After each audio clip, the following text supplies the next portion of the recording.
Hi, welcome, and happy New Year. It always feels like not that long, actually, right? It's only been a few weeks since any of you who've already been following my stuff, since the last lesson that we've done. But it's a great time to sort of re address just sort of what the practice is. So if you're new to all of this is a really great place to start. But also, if you're someone who's been doing the practice and you need a way sort of out of your we sort of get stuck in certain ruts, right, and plateau with our technique. And so this is all about how we can kind of refresh our practice. Um, just in general, I think one thing about the voice, much like with any sort of physical practice, it's really good to have repetition, yes, and to have consistency with your practice. But over time, if you just rely on one sort of technique all the time, it can actually make it later on in sort of your development of your voice. It can actually kind of slow you down and make you sort of less adaptable. So I think that's something that I've noticed, especially if you really specialize in a particular genre. They usually come with some sort of cost because every technique has certain muscles that we use and certain strategies that we have. And so I find that one great thing to do is just to make sure that you're keeping your practice well rounded and you're not overly utilizing one sort of method. With the voice, it's a complex system and there's lots of things that all sort of help balance each other out. And so if you're just mindful of the whole practice and sort of all the different ways that you can train, condition, and stretch your voice, it's just going to help you with your overall longevity and just your ability to sing lots of different kinds of things and not to get too superstitious. I think because with the voice, and this is again, if you're one of my older sort of followers or someone new, it's important to kind of continue to talk about this. The voice is a very hard to feel sensation wise, and a lot of it is subconscious muscle memory. But we can certainly condition our voice to more times than not have a certain kind of muscle memory and sort of slowly shape things in a certain direction. Um, Thinking about this, if you're slowly shaping in a certain direction all the time, it might make you inflexible. Happy New Year. Yes, exactly. So this is all about just getting inspired. Again, like what happens sometimes is when we're just doing one sort of technique all the time, it actually makes us less adaptable. So think of it like if you're carving out the same sort of path over and over again, it makes that path easier to walk on. And that's certainly really, really important for our practice. But periodically, we want to just check in and see what our voice can do outside of those sort of safety nets. This is the sort of the superstition of a lot of singers is like, oh, I have to do it exactly the same way. And if I miss my routine and I'm not properly warmed up, then I'm not going to be ready. And trust me, I've been through this. And yes, our voice is has a lot to do with our overall health and energy levels. And so yeah, when someone puts you on the spot, it can be like, I'm not really feeling this right now, and that's totally fine. But I think sometimes we run the risk of feeling like we're not prepared, and then it kind of holds us back, right? If we have sort of a really rigid practice. So I'm definitely a proponent of having a consistent practice, but every 6 months or a year or just periodically every once in a while you want to check in and see what am I neglecting in my practice. There's lots of things that you can cover, and this can be a way that you can really start to excite yourself. And we'll talk about even outside of just the narrow window of a vocal practice. Um, um, that's I'm sorry to hear that hasn't been working for you. That's part of having this kind of check-in and live stream.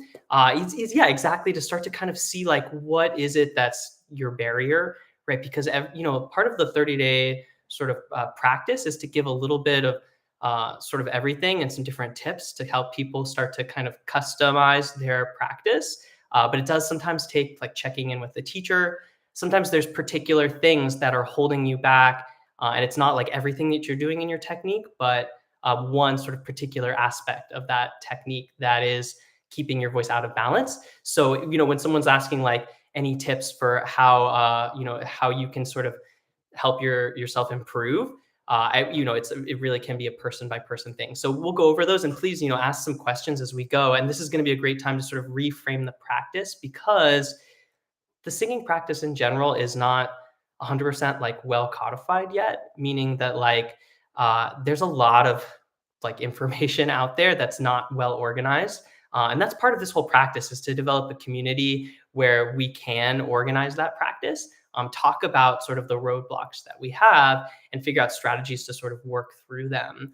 Our voice is always changing, just like our body. So we have to continually reconnect with it. And that's part of what I'm talking about here with if you have a rigid practice and it's not working for you, that means that you definitely want to reevaluate and start to figure out what are you doing in your practice, because sometimes it's also not just the exercises you're doing but the way that you're approaching them. And a lot of the times when I'm working with students, there's certain patterns and habits that people have that's actually just getting in their way, right? In terms of like right when you start singing, and it's really an awareness game. So you might not realize that right as you do take your breath, that you're set up, that you're starting to kind of lift and collapse and squeeze certain parts of the voice. And so a lot of like being a teacher and having those one-on-one experiences is to help people start to notice what they're doing with their muscle memory. And again, it's really hard to feel these things, so we need sort of outside cues. Um, so yes, and I really appreciate you saying this. Yeah, like the overall content, like on your own, like yes, for some people it can be very, very helpful, and it can just really kick them off in the right direction. But I kind of also treat it like workbook problems or a chance to sort of practice some skills that you've maybe already been working through with the teacher, because there's so much of this is a very tactile, physical process. And so getting in the room with someone or even over Zoom, just moment to moment sort of interactions can really help you understand like what in particular you're doing that's not quite to the practice. So think of it like, I know not everyone does like yoga, for example, but like the whole point of going in and taking a class in person is the teacher can kind of give you corrections and you realize, oh, I'm not really doing that posture correctly. It's not training my muscles in the way that I'm actually intending to, right? Like, oh, you've got to square your hips and make sure that you're using your breath and all of these kinds of things. It might seem like, well, obvious, but it's if you don't start to feel that in your own body, like as a sensation, then you're not really internalizing the practice. So we can conceptualize these things all day, but then when you get that shift from a teacher, and all of a sudden you realize, oh, that's where it is.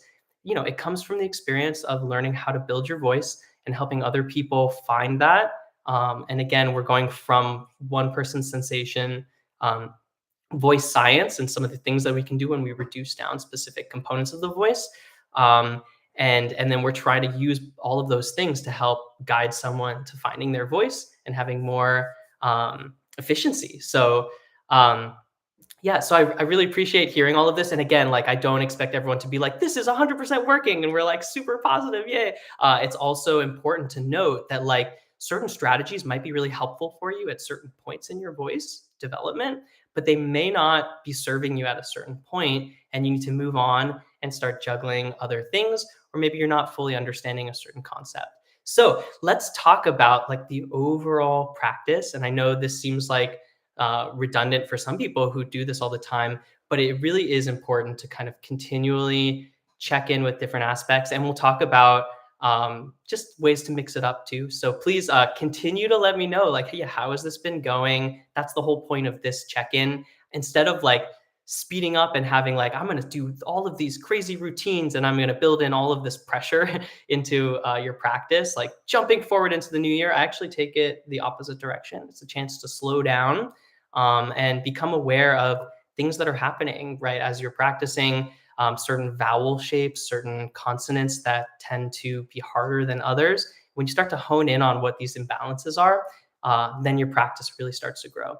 And this, again, like the voice it's not as linear as people would like. So sometimes you find yourself going through a process and getting stuck in a rut. And that's totally part of this practice, and learning how to break out of those patterns, becoming adaptable with your voice, I think is one of the most important skills. So, as someone who trained first and foremost from like a classical, like in terms of my, like, I was always singing and performing and playing guitar and things like that. Just like singer-songwriter kind of style, where a lot of people start out here. Like I've been singing, people like it, untrained. And then, I started taking classical lessons, and that taught me a certain thing, but it limited me in other sort of aspects of the voice. And so learning how to actually take what I know from the classical realm and apply it and understand sort of where the parts of it that don't really there's aspects of things that aren't going to accomplish what you want in contemporary music, for example. And so what happens is a lot of people, like the most codified vocal practice comes from the classical sort of realm, so a lot of people get sort of stuck in that, and it's hard to figure out how to uh, make this more contemporary and understand what's relevant to contemporary music and what isn't, and what actually kind of slows that down. So let's talk about the overarching practice, right? So there's four main branches that I like to use. One of them is vocal technique. We spend a lot of time on that, of course, here, 30 Day Singer, and we'll get into some of the nitty gritties of that. Um, the other thing is intonation and theory skills. And we'll talk about, the strategy that we tend to use as vocalists who don't play instruments versus also maybe picking up some basic skills with an instrument can be a really great way to just have a new approach to your voice. Sometimes, again, what's hard with singing is we don't have our accompaniment built in. We can't play melodies and chords at the same time like we can with a piano or a guitar. And just having a little bit of material to work with, even a few chords, learning how to do a couple things on the piano or guitar or ukulele, an accompaniment-based instrument, can really just refresh the way that you approach your voice. So that's one of my tips. Is I highly recommend for vocalists, if you're just practicing on your own and you're sort of at the mercy of karaoke tracks and accompanists, uh, start to look into some basic piano or guitar or ukulele skills. There's a lot of DIY content on how to pick up these instruments, and not necessarily from the very traditional classical sense where you learn a lot of children's lullabies for a long time before you can actually start to play like at the proficiency of a concert pianist. That's not necessarily what we want as vocalists sometimes, right? You might get there in the future, but for now, it's kind of what serves us and keeps us inspired and moving us forward in our technique and our practice. Um, so yeah, there's technique, there's intonation and theory. The other thing is style and addressing and identifying stylistic components. And then, of course, working through repertoire and song work. And these all have overlap, of course, but I try to give them their own categories so that I can actually think about, what am I spending my time doing? You might find yourself spending a lot of time with technique early on in the practice, and that's totally normal. And then eventually you want this to become more of a routine so that it can serve actually working on music. One of the biggest hurdles that I find for people is finding music that you like to sing, right? That can be a really challenging thing. Um, and so, like, even as a vocal practice, it can be not just sitting down and working technique over and over again, but actually having a strategy for, how do I discover more music? Do I need to go to some concerts? Do I need to ask some friends, share some playlists, um, all sorts of things like this? Explore a new genre. Like one of the things I did a few years back was get a record player and explore music through records, and it's just a different sensation in the room when I'm listening to that. And it got me more inspired into like finding more music and exploring. So highly recommend that. You'll find that like there's only so many things online when you look up like good songs to sing for an alto or good songs to sing for a tenor. And we're trying to add into that, of course, but it's so specific to what your skill sets are. So all of these different branches are important. And if you already have repertoire too, making a list, figuring out what you want to keep active, what do you want to sort of retire for a little bit of time, and sort of having that to look back on is really important. I forget sometimes like what I've been covering, and that's just the nature of it. We can't hold all of these songs in our head all the time. So yes, repertoire is really, really important. Also, just calling it song work, right? Finding music that you like to sing, that I highly, highly recommend. Just take some time and do some active listening. It's different from just like listening to music on the radio or things like that that are like pleasing as you're like, in your car or whatever. Specific songs that you can do that are going to help you with your voice, or that kind of are more particular to the voice, right? There's lots of stuff that's just like a few little hook lines of singing, and that may not serve you in the same way as like a full song. Um, so highly recommend that. As all these sort of like famous rehashings of musicals and things like that come out, right? People start to get really excited about like old repertoire too, right? It kind of like goes through these cycles where, like it's something that only a small group of people know because they do that particular genre, like musical theater stuff. And then all of a sudden it comes to like a new platform, and all of a sudden people are like, oh, those are really cool and exciting songs. So this is always just sort of happening.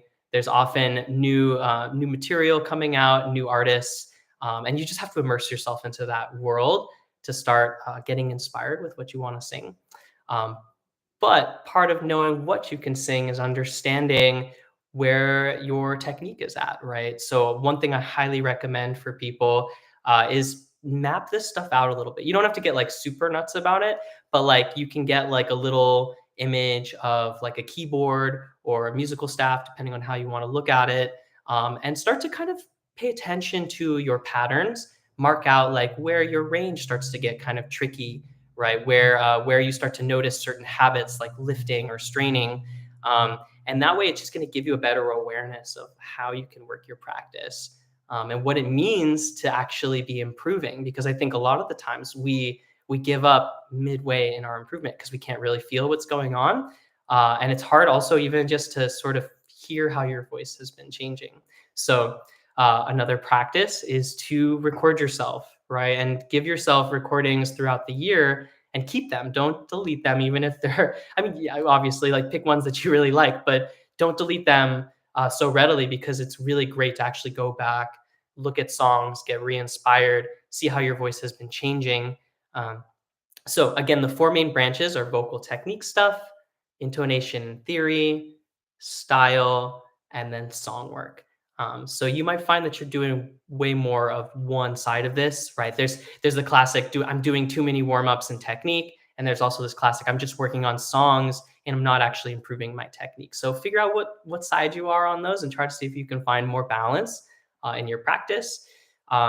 So when we're talking about like just particularly in vocal technique, so there's a number of things that we want to address, right? So when I talk about vocal technique, I sort of first talk about my external body, my physicality. So this deals with like stuff even outside of singing, like my overall fitness and health, hydration, just making sure that you do stretch routines, that you have self-care tools, things that you can use to start to gain more awareness of where you're holding tension and what your tension habits are. So I highly recommend like that's something just to incorporate is your overall lifestyle, and it's going to help you a lot with your voice, because there's a lot of tension that we accumulate from things outside of actually singing. Talking, one, because that's the main way that we use our voice, but also just like other things that we're doing in our physical practices, weightlifting, running, driving, all of these kinds of things. And so you want to make sure that you always check in with your body first and foremost. Check out your mobility, and more importantly, here's like a fun tip. Actually, like try to sing in slightly different positions. So in general, I'll talk about the thing that you want to avoid is any of this kind of lifting, because this starts to block this area, and there's often a lot of pinching and squeezing. But looking down, practicing singing to these corners, things like that, you might notice that you're actually so used to doing it one way that it's really hard and it will feel awkward to change your position. Try singing laying on the floor with a pillow or a book underneath your head. That's a really helpful thing too. As if you're laying on the floor, same problem because of how our spine is. It'll go like this until you put something underneath it.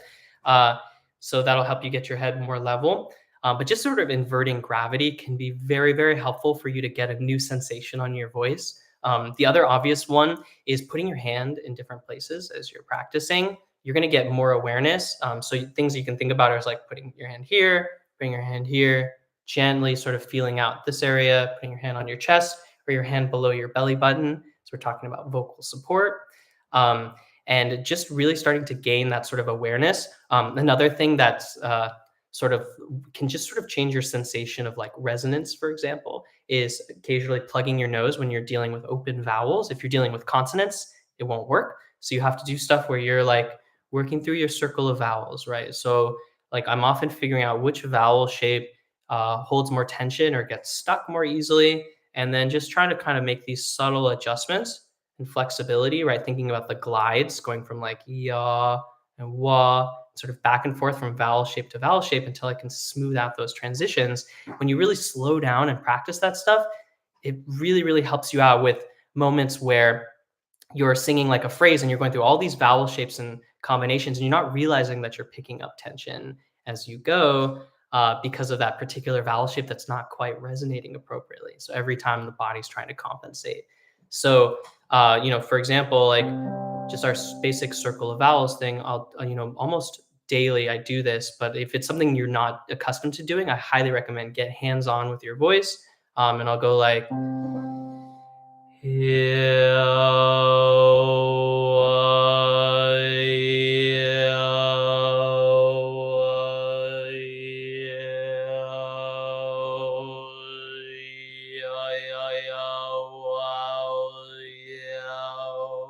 our body does a lot of things to find stability in different ways.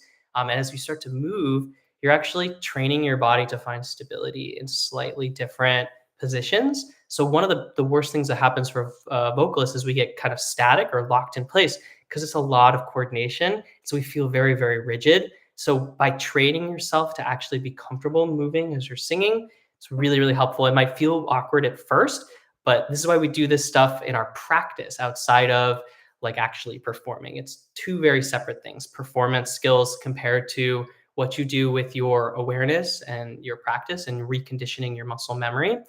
So another one that's actually really helpful is like trying to like move around a little bit as you sing, like even like gently sort of jogging in place, not super crazy. Obviously, if you're moving around a lot, you're gonna mess with your stability too much. But just shifting your weight, stuff like that, can be really, really helpful. So I highly recommend like experiment and explore a little bit. So yeah, let's talk about yes, I highly think that the best way to practice is in smaller bursts throughout the day. So if you carve out little moments for vocalizing, even as sort of just like a soothing experience, improvising, right? We talked a lot about this last year, like picking a key or a chord and then practice sort of just like vocalizing and see what happens as you go, right? Sometimes when we have very rigid exercises that we're doing, they can be very helpful to isolate things, but it's just the way that our sort of habit forming body and mind is, we get kind of stuck in those patterns. And so allowing yourself to sort of be free of that, make some mistakes, explore sort of what happens with tonality as you reach to different parts of your range, that can also be a really great practice. So again, like I might take something like nice minor chord and be like,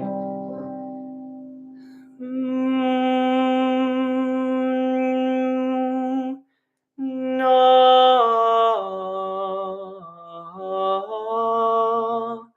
Ah, ah, ah.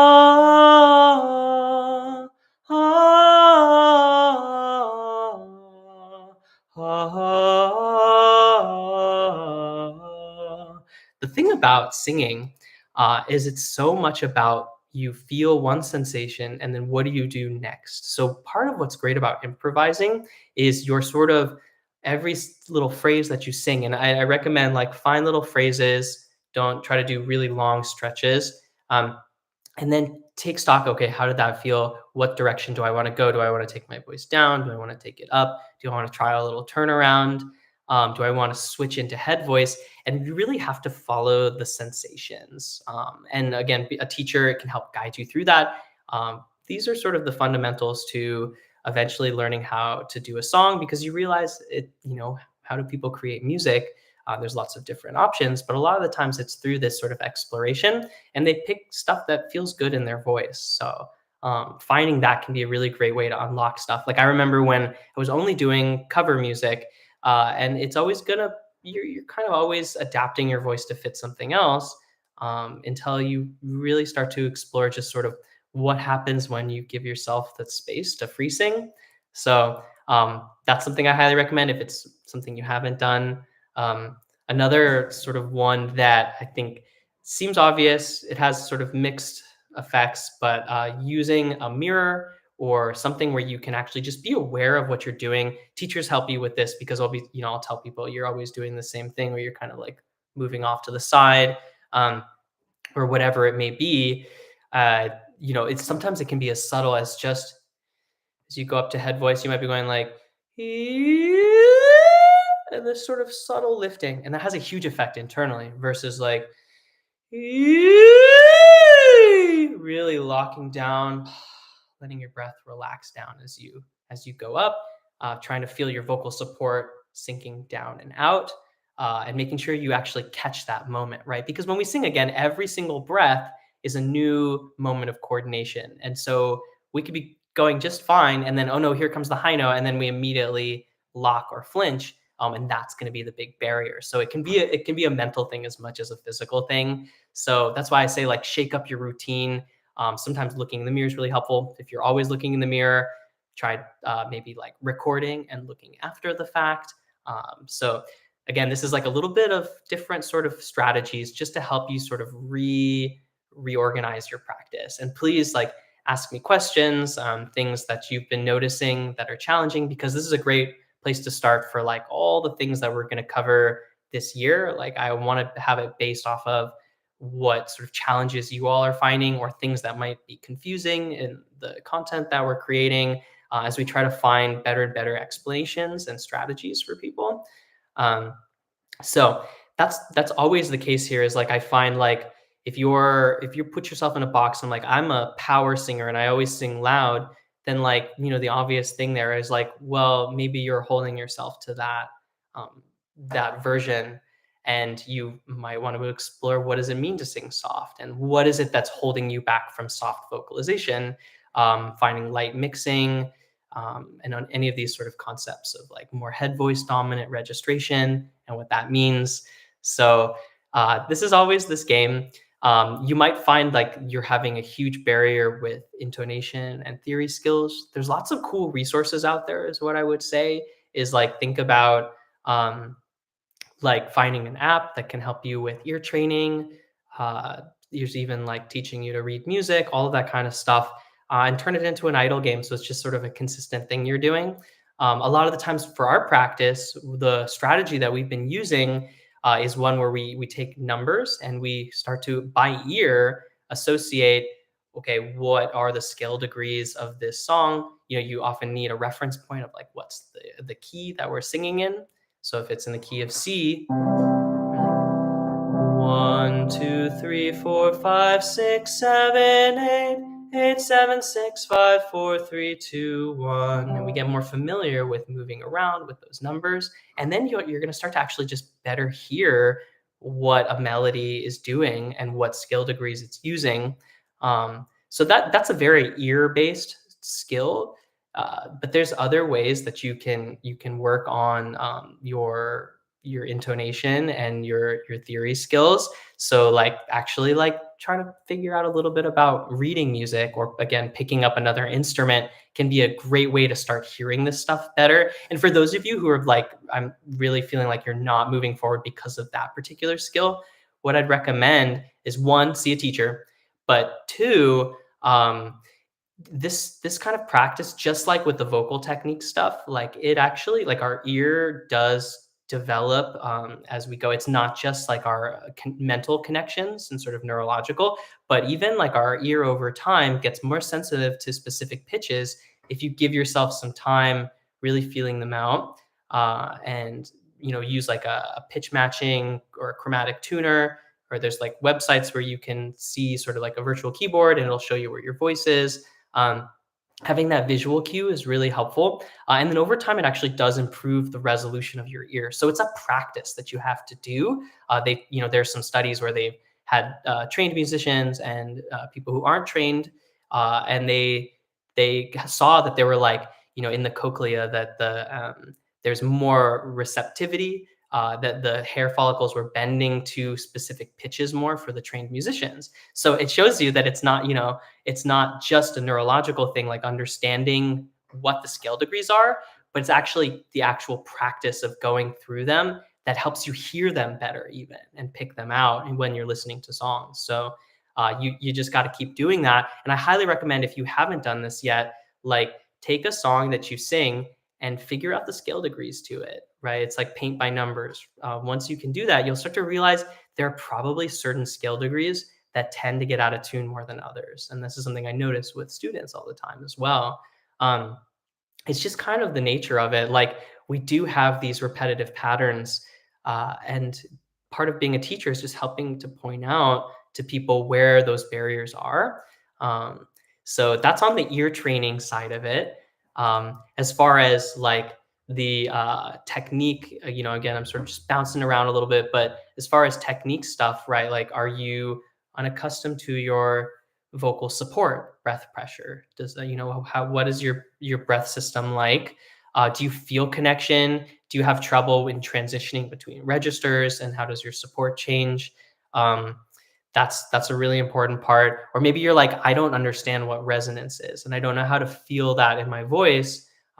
Again, like, that's something that a teacher can really help you out with, but you might, may not be thinking about it, right? I've met plenty of students that don't really have any sense of resonance or haven't really had any discussion about it. And to me, it's like the other half from vocal support is how your sort of laryngeal configuration is, and getting that resonance and understanding when you have resonance, inertance, or back pressure happening with your voice that actually keeps everything stable.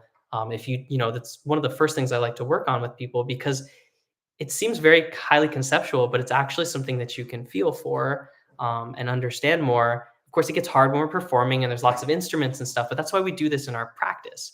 And it's why a vocal practice is so important. There's just too many sensations, too much information going on when we're performing. And if we're trying to focus on all these elements when we're actually performing, we're not present, we're not being expressive. So you kind of have to separate them out a little bit. Um, yeah, and I love hearing about this kind of stuff. Like, where's your vibrato? Have you learned to develop vibrato? Are you someone who sings with a lot of vibrato or not very much vibrato? And learning to sort of control that is very, very helpful. We always talk about vibrato is a product of healthy singing, so it'll start to happen at the ends of your phrases, and then yes, you can start to learn how to control that sensation. It's sort of like a feeling of dropping into vibrato, because it's a way that our body, our larynx, naturally finds balance. It's sort of oscillating. The muscles are kind of contracting and relaxing back and forth so that they can have this sort of handoff of pressure. It's a way that our body naturally protects our larynx. Um, and so, are you talking about what does vibrato mean? Is that the question? I'm happy to sort of to show you. It's something that our bodies does kind of almost more autonomically through the. Yes, I'll show you this through the practice of finding good vocal support pressure and resonance. And when those two things start to work appropriately, these muscles around the larynx start to relax. If we don't have good vocal support, lower abdominal breath pressure underneath the vocal folds, and resonance, that nice sort of ring and sort of a release and sense of space in the back of our vocal tract. It's a perceptive thing, but it comes from finding the right kinds of positions without tension for each vowel shape and consonant. Then these muscles start to drop into this autonomic state where they start to oscillate. And other instruments actually emulate this, because it's sort of something that's been built into musicality in general throughout all the instruments, but it's a vocal phenomenon or a breath pressure kind of phenomenon. So it sounds like this, right? If I'm singing just straight tone, first of all, I just want to point out that vibrato is kind of always happening, but it becomes more and more pronounced, right? So straight tone is just like it's like non-perceptive.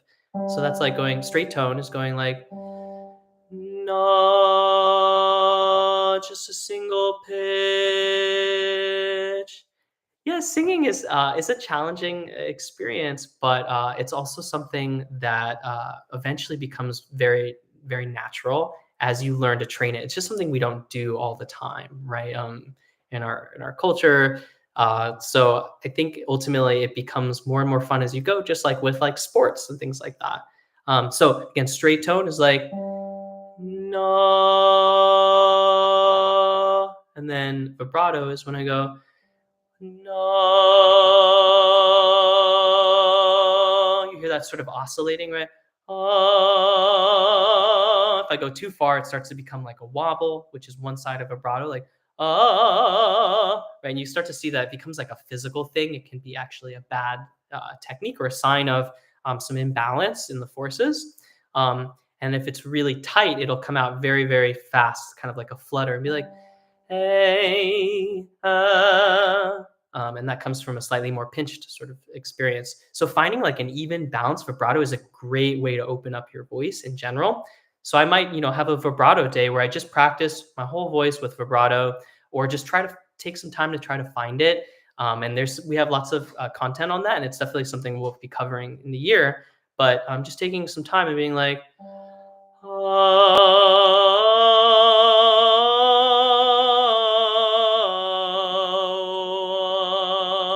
in general, with vibrato, we want to think a little bit more round here, a little more sort of hollow internal space, thinking of slightly dropping our larynx, feeling a space and spin. And the spin is the breath pressure. So you might find yourself going with a little bit of sort of off and on staccato like stuff, going like, ah, ah, ah, ah. And if you can't find vibrato in your voice, it could be a sign that there's some tension or something that's actually blocking the muscles from dropping into this sort of autonomic state. And then the weird thing is the more comfortable you get with doing it and the more you notice it, the more you can just control it with your mind. Um, and so again, this is a mind-body connection practice. So it's funny, right? When the skills get reduced down to a level of mastery, it's like you can just kind of do it and be like, and this is what vibrato is, right? But that takes some practice, and it is a focus sort of art form, right? I like some part of me knows what that sensation is like when I find appropriate balance to get into vibrato. And then you can learn to manipulate it. And that's where we start to get to like stylistic control, right? Which is how we utilize our technique to match repertoire, sort of certain kinds of vibes that we want, change the tone, and just sort of like the overall brush stroke, right? That's like our vibrato, like where is their straight tone? Where is their vibrato? How loud or soft should I be? Do I like lots of like vocal riffs and things like that? And then you'll start to realize that all of these different skills kind of help each other out. So this is why I talk about like a well-rounded practice is great. Just taking a little bit of time to focus on sort of one element, and then not over obsessing on it, but actually like take that time, and then give yourself maybe like 10-15 minutes and then move on to something else. Mark down some stuff, some thoughts, some things that you noticed. Check in a mirror and take notes when you're with your teacher and all of these kinds of things. It's going to help you with the next practice. But one of the worst things that happens is just kind of the nature of being a vocalist and music in general is we tend to obsess over one skill and we just want to do it over and over and over again. And that usually is exactly what I'm talking about. That usually actually leads us to some problems. So we have to kind of find where that point of diminishing returns is. Yeah, so that's one thing. Another thing I would recommend is some people like you always are practicing to a rhythm, and that's really great. Some people are not using sort of rhythmic element or like speeding up your practice to work your drills.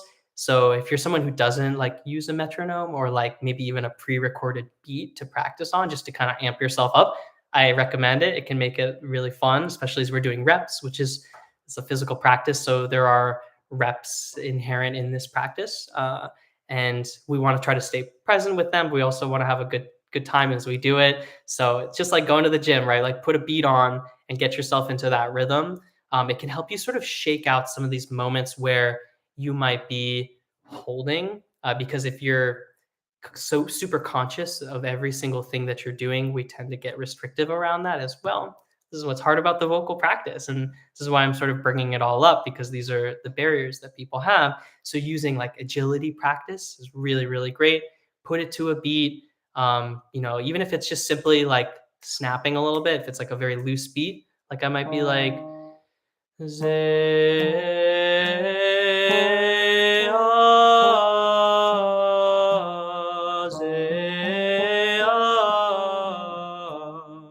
yeah.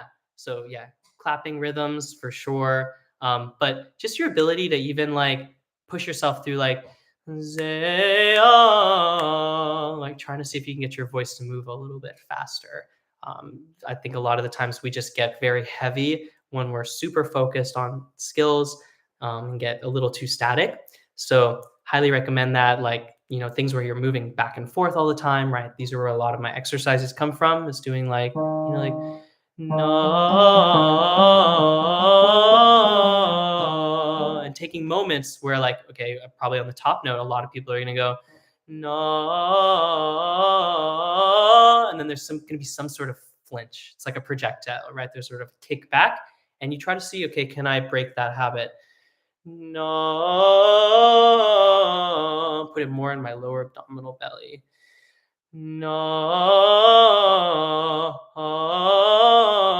And strangely enough, it's actually going to get faster and faster once you learn how to break whatever's sort of engaging and holding up here. So this is the real practice, right? You can do exercises all day until you're blue in the face, but if you're not present with what you're doing in those exercises, then you're not really doing the vocal practice. So, it's like we always say, like, the practice itself, like the exercises are the question, and then what happens and how your coordination works and how you feel is the answer. And that's the thing that you want to be keeping track of. So that's, I'd highly recommend that. Like, maybe put a beat on. That's something I'm going to be exploring a little bit more as we move forward into the year. So that'll be really fun. It's something that we all have a lot of access to now. We can find lots of sort of pre-recorded beats that you can practice singing on top of. Even your improvisation can be really fun to do it to a beat and not just sort of free form. Uh, Play around with both. So hopefully this is giving you some things to work towards. And so my point here is not just like double down into the practice you've been doing, and it's because you haven't been working hard enough or long enough. It's actually about sort of reframing, trying new things, and seeing if that gives you a little bit of space to reapproach your voice in a new sort of way, right? We talk a lot about like releasing tension and that kind of stuff. And I think, again, a lot of the tension comes from things outside of vocalizing, but it also can come from a rigid practice. And so I encourage you to find that, right? Like, I think one of the biggest barriers for people is like thinking about higher notes, and do they get louder and bigger and heavier, or can you find a light sort of gentle placement, right? So some people get stuck doing lots of sirens, and that's one way of practicing that kind of lightness and flexibility. The other way is to do staccato practice, right? So you could be like doing sirens would be like, "Ah, yeah, ah," and I'm slowly finding a mix actually as I'm doing this. Um, so I don't know if you can hear that, but there's a difference between like, "Ah, yeah," and "Ah." And it, again, this seems really easy because I've been doing this a lot, but you might find through that practice that your voice starts to kind of close up, or you feel this certain kind of tension, or you're lifting. The other practice is to do staccatos. It's the exact opposite kind of thing. So it's going like this. Ha ha ha ha ha ha ha ha ha ha ha ha ha ha. We just have sometimes these barriers where we think like, I can't sing that light and detached up here and be like, yeah, ha ha ha ha ha ha. And so a lot of people are gonna go, and they're going to immediately create all this weight in their voice. And so I always say the key to power is actually to find lightness in your voice. All great belters know that they need to work their head voice first and foremost to get the sense of placement. And then we just kind of think adding our speech voice back into that a little bit. So instead of like, ha, it's yeah, ha, ha, ha, ha, ha, ha, ha, ha, ha, ha, yeah. And so I'll practice sort of tapping at it, sliding in and out. And that's a way of staying flexible. I'm thinking about the two sort of oppositions in my voice and not letting one sort of get the other one out of balance, but instead finding the best of both, right? So this is the nature of singing is about finding balance and awareness with your body, and with these variables: breath pressure, resonance and alignment, um, with your laryngeal configuration, which has to do with registration and the kind of a combination of those other two forces. And the sensation of like, what does it feel like from day to day? And then what's happening with my voice actually. Sometimes those two things can be kind of disconnected. So, so the question is like, how do you mix it up and how do you challenge yourself? Uh, Challenging yourself doesn't mean just try to throw on a rock song and just trying to shout at the top of your lungs. Instead, it's actually carefully addressing where your limitations are and working from that area. So don't just jump immediately to the 100, 200-pound weights. That's how people hurt themselves, right? And the other thing I want to point out is when we're exploring and experimenting with our voice, we sometimes don't feel the impact until hours later or a day later. Just like with our body, if we injure ourselves, there might be like a moment of like, ooh, that felt uncomfortable. And then it like really starts to feel bad later. So you want to be conscientious. And that's why that's practicing in small bursts is really helpful. Because if you've done something in a weird way, you're not overdoing it to the point of no return. You can actually take note of that and be like, okay, I was doing that too heavy. It happens to everyone, even trained professional singers. This is why I'm talking about this because uh, when you're used to doing something one way all the time, it can actually make you a little more likely to hurt yourself because you're inflexible in that sort of regard, right? What happens is like the second you do something a little differently, your voice does maybe isn't prepared, and something really extra harmful happens. Um, what I recommend is actually exploring in moderation, paying attention to what it feels like, taking some time to undo any tension as you're exploring the next practice, right? So this is where we talk about like humming. For example, here's a good one, like straw phonation, right? Like this is a thing you'll look online, you'll hear all about like using straws to practice helping your voice get good back pressure, working with twang and resonance and that kind of stuff, and breath pressure. It's a really helpful tool, but it's just one shape. It's this shape, right? So this is not an end all kind of savior for the voice. It can be really helpful for you to get that feeling in one position, and then you have to apply it to all the other positions. So think of it as like one weird vowel shape. Um, then you want to apply it to other vowel shapes. So you might actually take your straw practice and do stuff like this, going like, so maybe I do my slide or some sustains and be like,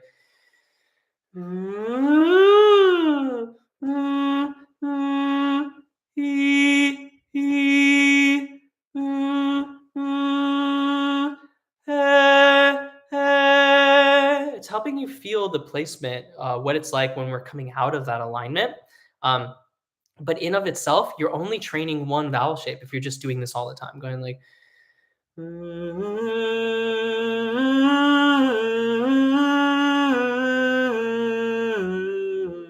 not going to sing that song and be like,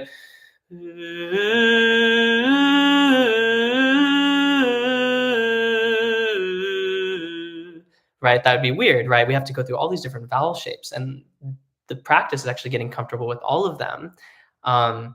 So yeah, it's funny, right? The straw shape is just teaching you to get into a position, but you can actually like poke a hole in a paper cup, practice singing through it like that.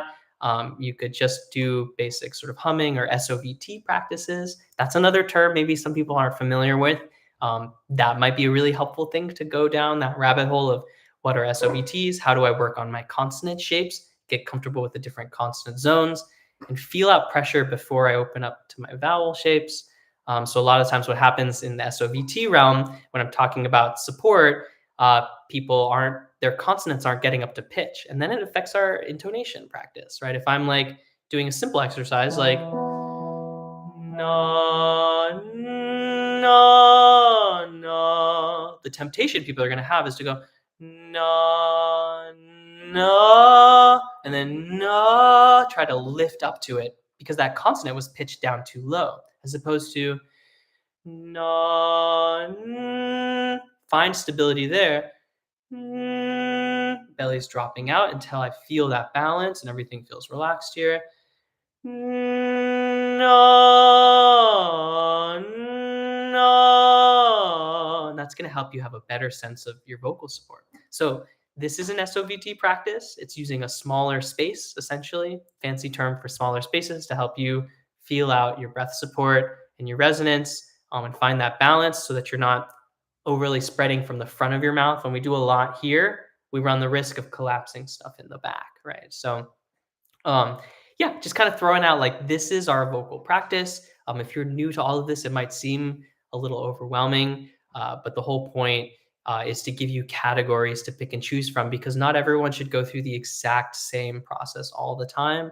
Although I do find that taking a moment to work with your body first, work with your breath, then next, then try to find some nice resonance, sort of space so this area feels nice and warm, and then working on support, and then working on like range extension or different registers. It's good to do all that kind of stuff first, right? Just to sort of warm it up. But if you've been singing throughout the year and you're already doing this practice, then it's a matter of finding actually what particular aspects you need to work on more, and just taking some time to actually like address those things, right? And like spend a couple weeks on it, spend a month on it, um, and then move to the next sort of practice. So it's just about finding your routines, right? That's the ultimate game here. And then the weird thing that happens is when you've trained your voice and you've conditioned and stretched it, it starts to just be more available to you and more responsive to what you're thinking. And that's, I think, where people all want to get to, but it's a process. It really is. And then eventually, when you get really comfortable with this, you know, you like you can just do these things as muscle memory triggers, right? So a lot of like technical practice, warm ups, and drills are really helpful in the beginning. And then later, it can actually that whole process can be kind of reduced down to really simple check-ins. And then you're just focusing on like particular drills, like doing your pentatonic runs and working with your scale degrees. Um, so there's just so much. I guess what I'm trying to say is like don't be overwhelmed by all the different ways that you can work your voice out. That's actually really helpful because if we just did one way and there's only one method, that I don't think would be very helpful or healthy for our voice. You see this again with a lot of professional singers who like later in their careers, some of it's aging and these other things, but later in their career they run into some vocal issues because kind of been doing it one way, and then they go and they see a teacher and they get a different take on how to condition, stretch their voice.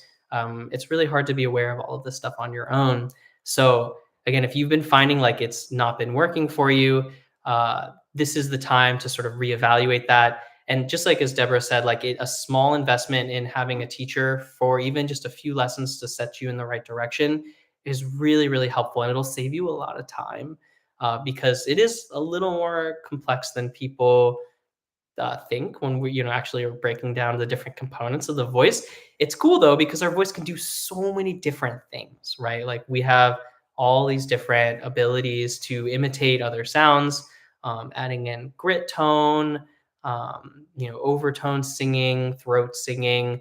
There's all these really cool extra things, whistle tone. The body is really, really fascinating, but I wouldn't try any of those things until you've developed a core practice, and started to address what your barriers, your limitations, and your habits are. Otherwise, you're going to hurt yourself unknowingly. Um, so yeah, that's kind of the main concept here. Is I'm just trying to give some people some ideas of ways that you can take your practice to the next level. Maybe get you started for the first time if you're new to all of this, and sort of how to use the website, how to use our content. Come to these things if you're feeling stuck too, because we have lots of ways for you to engage with us, like sending us a video, right, of you singing is really helpful because we can see stuff and give you feedback, and sort of go from there. There's the custom lesson plan things, right, which is figuring out, based off of your explanations of stuff, like what I think you might want to cover, and give you sort of a general idea of some routines that you can do. Um, but ultimately, like it's everyone has to have a slightly different path, and that's why this is really tricky to teach. Is we have to address sort of what is going on in your particular voice to know how you can have like sort of the most effective, efficient practice. Otherwise, you might be strengthening something that doesn't really need that much work. So it can be a little frustrating and confusing. but that's why we're here. And coming to these and asking questions is also the other one. Telling me things that you want to cover, or even just like voicing your concerns, frustrations, things that are not working well, and that just helps us improve this whole process and get more people singing and enjoying the practice, because it is funny like how it can be a source of great joy and also can be a source of great frustration in this process of finding your voice. Sometimes it comes more naturally to some people, but that doesn't necessarily mean that makes you a better singer than someone else, right? And that's kind of, again, coming full circle. My whole point here is if you're used to one way of doing something, um, in one sort of technique, like you might hit a roadblock later on, especially as like maybe you're starting to sing more and you have more demands on your voice. And then you really have to learn the efficient way to do stuff. There's multiple ways to work our voice, and everyone's anatomy is a little bit different. So if you try to force people into a specific technique, that can also be problematic, right? Every voice type has slightly different strategies and approaches. Um, so yeah, hopefully this just gives you some food for thought. And we're going to be kicking it off. I think the next topic is something that I haven't done a lot of. We're gonna specifically break apart some of the R&B style, and so that'll be involving some technical things, some a little bit of intonation practice as we do some like pentatonic runs, and just some of the interesting stylistic things that we have. Again, the sort of art form is addressing what are the components of a style, uh, working them a little bit in an isolated way, and then learning how to integrate them back into our practice.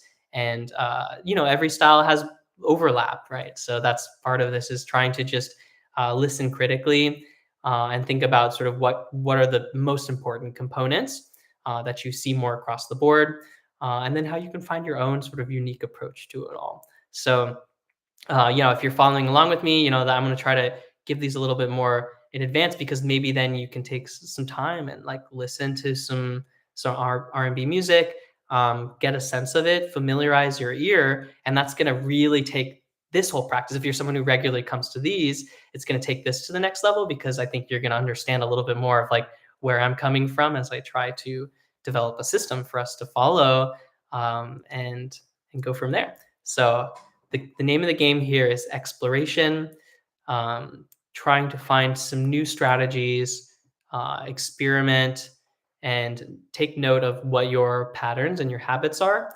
And that's how we're going to take it to the next level. So, and also like last year, I talked a lot about improvisation, writing your own songs, keeping them simple. So that's another side of it too, is maybe thinking about like what are some concepts that you're interested in writing about, or even just making simple little songs to sing. Maybe thinking about where you might be performing, or like some community gatherings that could be helpful for showing off your singing. The whole point of this is to try and create more of that community as well. So send me videos, and I'll get to them when I can. And it's always just really cool to see people from around the world working on their voice, and showing people that it is a practice that you can learn, that it is something that you definitely can learn, and it's a skill. And again, having natural talent doesn't necessarily mean that you're better than someone else. And also, not having that natural talent doesn't mean that you are not qualified to be a singer. I found so many people where the one barrier was intonation and ear training. And we went through that process. And then like their technique was actually really great. And then they're all of a sudden they're singing songs and enjoying that process. So it's understanding like what category is the weakest link, and go from there, and ask questions, and I will give you more resources. There's so many tools online. We're in a golden age of all the tools that we can use to help us with this. So that's the goal. I'm really excited about what we're going to be covering this year. Let me know, like, are there some things in particular? Like, I know we're just at the very end here that y'all want to cover. Like, once I'm done with this next week, it's an open book to explore some stuff. Like, just kind of curious, like what questions someone might have. It's I already heard one about like vibrato. What's vibrato, right? Uh, well, and this is what scares people, right? So, like, Deborah's mentioning that it's like, no, it's okay. It's like it takes like 20 years to develop a voice, like for in the classical realm, or 10 years. Yeah, I was gonna say more, probably more like 7 to 10 years for like really developing your classical tone and voice. But um, yeah, you could like Pavarotti said it took him like 7 years to get out of his throat, right? But even then, like, this is all experiential knowledge. Like, what does that really mean? We don't have like a lot of objective on that. But yeah, you'll tend to see that it takes a good amount of time to develop that skill. But I would frame it a different way. It's not that we ever really fully get that skill, right? It's more like that's when it starts to come to some maturity. But it's really a lifestyle, and we want to continually sort of readapt and reconnect to our voice, and that's really what's going to keep you singing your whole life. Um, and I would say that that might have been true, maybe like uh, like without all these resources that we have now. And the whole goal is to actually show people that I think you can find that stuff faster. Um, yeah, and when the point is it's like a journey that doesn't need to end, right? That's the whole cool thing, is it's always about your mind body connection and reconnecting with your voice at different times in your life and your age. Again, like there's no perfect standard on like what makes a quality voice. A lot of the times it's about how we use it as a medium or a method to share our art, to communicate, to tell stories, things like that. And so I found so many meaningful things, or really beautiful performances from people that like I wouldn't say are like the most perfectly technically trained singers. And it's like really, really some of the most meaningful stuff that I've seen. And then I've also seen stuff by really, really technically trained singers that isn't necessarily doing anything for me at that particular time. And that might be where I am on my journey. And again, um, we engage with music at different times in our lives, and in different moments, different songs kind of have a new effect on us. So I would just say that be curious and be open-minded about it. Um, and I do think that like even classical training is something that you can learn faster than that amount of time. It just depends on a number of factors and forces, and how committed you are to it. So again, like I think there's just sometimes we have this barrier or this thought that like there is a particular moment where you've mastered your voice and then you're good and that's it. And it's just not the case. In fact, I think all the great artists are always continually asking themselves, how do I stay inspired? How do I use my voice in a way that's going to be most effective for what I want from it, and the music that I want to make. So I'm really excited about all the stuff that we're going to do this year. I know already vibrato is one of the things we're going to talk about.